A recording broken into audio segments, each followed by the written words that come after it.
तुम्ही जर आता अमेरिका आणि कॅनडा यांच्यामधली परिस्थिती बघितली तर तुम्हाला कळेल की हा एक प्रकारचा ब्रेकअप झाला आहे. डिप्लोमसीसारखं तर काहीच दिसत नाही आहे. एक ब्रेकअप, गोंधळलेलं, महागडं आणि अत्यंत धोकादायक असं एक ब्रेकअप. 70 वर्षापासून कॅनडा आणि युनायटेड स्टेट्स यांच्यामधील बॉर्डर हा जगातील सर्वात लांब अनडिफेंडेड लाईन होता. तो फक्त एक जिओग्राफी नव्हती, तो एक इकॉनॉमिक इंजिन होता, एक इकॉनॉमिक बॉर्डर होती. तो नॉर्थ अमेरिकन स्टॅबिलिटीचा बॅकबोन होता. आणि लिटरली अनेक दशकं ग्लोबल मार्केटला खात्री होती की ही रिलेशनशिप मात्र कधी तुटणार नाही. पण हे फक्त 2 दिवस आधीपर्यंत. काही तासात असं घडलं आहे जे अकल्पनीय होतं. रोज गार्डनमध्ये कॅमेरा तयार होते आणि डोनाल्ड ट्रम्पला आणखीन एक विजय जाहीर करण्यासाठी तयारी करत होता. त्याला वाटलं की कॅनडा दबावाखाली झुकेल. पण मार्क कार्नी म्हणजे कॅनेडियन प्रेसिडेंट आलाच नाही. त्याने पेपर साईन केलेच नाहीत, काउंटर प्रपोजल दिलाच नाही, तो खेळलाच नाही. त्याऐवजी तो विमानात बसला आणि ओटावाला परत निघून गेला. ट्रम्पला वाटलं की त्याने कॅनडाला कॉर्नर केले, त्याच्याकडे सगळी लिव्हरेज आहे. पण कार्नी बिलकुल डगमगला नाही. त्याचे परिणाम व्हाईट हाऊस नियंत्रित करू शकणार नाहीत, इतक्या वेगाने जगामध्ये पसरतात आहेत. ही नळावरची भांडणं नाही आहेत किंवा डेअरी कोटाज किंवा लंबर शिपमेंटवरची छोटी भांडणंसुद्धा नाही आहेत. हा एक USMCAचा 6 वर्षाचा मॅन्डेटरी रिव्ह्यू होता. नाफ्टाला रिप्लेस करणारा आणि दरवर्षी जवळपास 700 बिलियन ट्रेड नियंत्रित करणारा मोठा ॲग्रीमेंट. 1 बिलियन म्हणजे जवळजवळ 9,000 करोड रुपीज असा 700 बिलियनचा ट्रेड या दोघांमध्ये होतो. मिशिगन आणि ओंटारिओमधील ऑटो प्लॅन्ट्स चालू ठेवणारा असा हा ॲग्रीमेंट, न्यूयॉर्कला एनर्जी पुरवणारा असा हा ॲग्रीमेंट आणि कॅलिफोर्नियामधील ग्रॉसरी शेल्फ्स नेहमी भरून ठेवणारा असा हा ॲग्रीमेंट. इकॉनॉमिस्टला वाटत होतं की हा रिव्ह्यू रुटीन असेल कारण इंटिग्रेशन खूप खोल आहे, पण ते चुकले. लीक्सच्यानुसार ट्रम्प अंतिम बैठकीत एक अशी मागणी घेऊन गेला जी मर्यादा ओलांडणारी होती. त्याला फक्त बेटर टर्म्स नको होते, त्याला कंट्रोल हवा होता. एक सनसेट क्लॉज ज्यामुळे युनायटेड स्टेट्स दरवर्षी ही डील एकतर्फी रद्द करू शकेल. म्हणजे ॲग्रीमेंट हॉस्टेजसारखा. कॅनडा जो ओबिडियंट राहिला, कॅनडाने जर आपलं ऐकलं तरच रिन्यू होणार. म्हणजे साध्या शब्दात ट्रम्पला दर जानेवारीला टेबलवर बंदूक ठेवायची होती. त्याने कार्नीला लिटरली अल्टिमेटम दिला होता.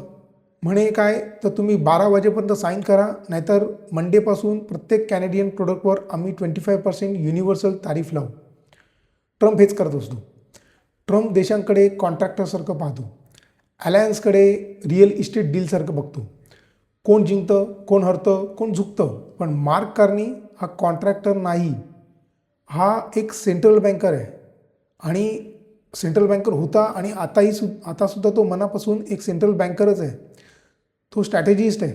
त्याने आयुष्यभर पॉवर स्लोगन्समध्ये नाही, तर त्यांनी कॅपिटल फ्लोज, सप्लाय चेन आणि लिव्हरेजमध्ये मोजली जाते अशा खोल बैठकीत त्यांनी काम केलेले आहे. कार्नीला एक गोष्ट कळते जी ट्रम्प विसरला. तुम्ही देशाला धमकवू शकत नाही जो तुमची एनर्जी पुरवतो, जो तुमचे इंडस्ट्रियल इनपुट्स तयार करतो आणि तुमच्या मॅन्युफॅक्चरिंग इकोसिस्टीमच्या तो सेंटरमध्ये. तो व्हाईट हाऊस सोडून गेला सरळ रात्री 10 वाजता आणि त्यांनी ओटावाला जाऊन स्टेट डिपार्टमेंटला कळवलं. कॅनडा रिव्ह्यू प्रोसेसमधून औपचारिकपणे बाहेर पडतो आहे, डील रिन्यू होणार नाही. इतकं स्पष्ट आजपर्यंत अमेरिकेला कोणीही बोललं नाही, पण कार्नी बोलला. नॉर्थ अमेरिकाला एकत्र ठेवणारी चौकट प्रत्यक्ष वेळेत आता कोसळते. काहींना वाटेल की हे फक्त पॉलिटिक्स आहे, आठवडाभरात मिटेल. पण 3 गोष्टी स्पष्ट करतात की हे खूप गंभीर आहे. पहिली गोष्ट, लीक्ड रेड लाईन मेमो.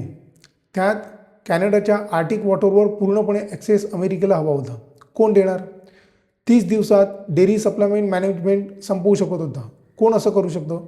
आणि जर ऐकलं नाही, न मानल्यास ॲल्युमिनियमवर सेक्शन 232 नॅशनल सिक्युरिटी ॲक्शनची धमकी देत होता. आता ही निगोशिएशन आहे का? नाही. अमेरिका सांगतोय कॅनडाला की तुम्ही सरेंडर करा, असे हे टर्म्स आहेत. दुसरं, मार्केट. साधारण ट्रेड टेन्शन्स वाढल्या की कॅनेडियन डॉलर घसरतो, पण तो आज वाढला का? कारण इन्व्हेस्टर्सनी ट्रम्पच्या विरोधात पैज लावत कॅनडामध्ये पैसे इन्व्हेस्ट केले. त्यांना माहीत होतं कॅनडाने जर्मनी, जपान, साऊथ कोरिया आणि आता मार्चमध्ये तो इंडियामध्ये येतो आहे, तर इंडियासोबत काही क्रिटिकल मिनरल डील्स केल्या आहेत आणि करणार आहेत. म्हणजे कॅनडाकडे तर पर्याय खूप आहेत. तिसरी गोष्ट, बॉर्डर्स. त्यांच्यामध्ये एक ॲम्बॅसिडर ब्रिज आहे, जिकडनं सगळे ट्रक्स येत जात असतात. ते ट्रक्स येणं जाणं मंदावलं, इन्स्पेक्शन वाढवल्या अमेरिकेने, कार्गो त्यांचे डिले करायला लागला मुद्दाम म्हणून. म्हणजे याचा अर्थ काय करतो आहे, ट्रम्प त्यांच्यावर दबाव आणण्याचा प्रयत्न करतो आहे. पण कॅनडा पॅनिक मुळीच करत नाही आहे, तो लिटरली डायव्हर्जन करतो आहे. तुम्ही असं करा, व्हॅन्कुव्हर आणि मॉन्ट्रियल मार्गे युरोप आणि एशियाकडे शिपमेंट तो वळवतो आहे. ट्रम्प दारं बंद करतो आहे, कारणी खिडक्या उघडतो आहे. ट्रम्पला वाटलं मोठी इकॉनॉमी म्हणजे नेहमी विजय, पण मॉडर्न ट्रेड स्कोरबोर्ड नाही आहे, ती एक मशीन आहे. एक सप्लाय चेन वेब इतकी गुंतागुंतीची की एक धागा ओढला तर प्रतिस्पर्ध्याला नाही तर स्वतःचाच गळा आवळतो. हे अमेरिकेला कळत नाही आहे. ऑटो इंडस्ट्री बघा, एक्झाम्पल म्हणून मी तुम्हाला सांगतो. एक कार पार्ट फायनल व्हेकल तयार होण्यापूर्वी US कॅनडा बॉर्डरवर 7 वेळा इकडून तिकडे तिकडून इकडे होत असतो. म्हणजे 7 वेळा कॅनडा US बॉर्डर ओलांडतो. बॉर्डर थोडाही मंदावला तर ओहिओ, टेनेसी आणि केंटुकी हे जे अमेरिकेमधील प्रदेश आहेत तिकडच्या असेंब्ली लाईन्स कदाचित बंदच पडू शकतात. कॅनडा युनायटेड स्टेट्सच्या इम्पोर्टेड ऑइलपैकी निम्म्याहून जास्त पुरवतो, म्हणजे हेवी क्रूड. जर कॅनडाने फ्लो कमी केला तर गॅस प्राइसेस पेन्सिल्वेनिया, विस्कॉन्सिन्स आणि मिशिगनमध्ये लगेच वाढतील. कारणी स्ट्रॅटेजिक डिकपलिंग करतो आहे. अनप्रेडिक्टेबल पार्टनरवर कसं काय अवलंबून राहणार? हा अमेरिका जो आहे तो अनप्रेडिक्टेबल पार्टनर बनत चालला आहे. म्हणून युरोप, जपान, इंडो पॅसिफिकसोबत एनर्जी आणि मिनरल डील्स कॅनडा करतो आहे. कॅनडा स्वतःला अमेरिकेचा सप्लायर नाही तर ग्लोबल रिसोर्स सुपर पॉवर म्हणून स्वतःला पुढे करतो आहे. आता USMCA कोसळला तर चीप गुड्सचा काळ संपेल. म्हणजे ज्या गुड्स स्वस्त होत होत्या कॅनडाकडून येत होत्या त्यांचा काळ संपून जाईल. ग्रॉसरी बिल्स वाढतील, फर्टिलायझर्स, लंबर, ॲल्युमिनियम सगळं महाग होणार. इन्फ्लेशन शॉक येऊ शकतो त्याला. आणि जिओपॉलिटिक्स, जर US आपल्या सर्वात जवळच्या अलायसोबत ट्रेड ॲग्रीमेंट टिकवू शकत नसेल तर मग युरोप काय विचार करेल, जपान काय विचार करेल, UK काय विचार करेल, इंडिया काय विचार करेल. चायना तर असा पण त्यांच्यावर कधी विश्वास ठेवत नाही. कारणी म्हणाला you can tariff gravity and you can sanction geography. बरोबर आहे, हे फक्त कोट नाही आहेत, ही डॉक्ट्रीन आहे जी ती इतके वर्ष त्यांनी ती बघितली आहे. जिओग्राफी ही बदलता येत नाही. तुम्ही काही पाईपलाईन एका रात्रीत उभी करणार का? नाही करू शकत. सप्लाय चेन टेलिपोर्ट्स होतात का? नाही होऊ शकत. आता पुढे कदाचित 3 सिनॅरिओ मला दिसतात आहेत काय होऊ शकतं. ह्या तिघांपैकी काही होऊ शकतं. सिनॅरिओ A, त्याच्यामध्ये थोडं कुलिंग ऑफ होईल, पण त्यावेळेला बाजार कोसळतात, दोघे पण मागे हटतील आणि तात्पुरता एक्सटेन्शन ह्याच्यामध्ये मिळू शकतो. सिनॅरिओ B, ट्रेड वॉर वाढू शकतं. त्याच्यामध्ये अमेरिका 25% टॅरिफ लावेल, टार्गेटेड रिटॅलिएशन करेल, बॉर्डर्स तो मुद्दामून बंद करेल आणि स्टॉक मार्केटमध्ये मोठी घसरण होईल. सिनॅरिओ 3, फुल ब्रेकअप होईल, ज्याची शक्यता खूप कमी आहे कारण अमेरिकेला सुद्धा कळते आहे. इमर्जन्सी पॉवर्स, एनर्जी डायव्हर्जन आणि नॉर्थ अमेरिका 2 रायवल इकॉनॉमिक झोनमध्ये लिटरली विभागला जाईल जर फुल ब्रेकअप झालं तर. ही फक्त ट्रेड पॉलिसी नाही, ग्लोबलायझेशनच्या पुढच्या टप्प्याचा प्रश्न आहे. जर प्रेडिक्टेबल बॉर्डर ही कल्पना संपली तर कंपन्यांनी फॅक्टरीज कुठे बांधायच्या ते विचारतीलच. इन्व्हेस्टर्सनी कोणावर विश्वास ठेवायचा, कुठे विश्वास ठेवायचा आणि कुठे इन्व्हेस्ट करायचं.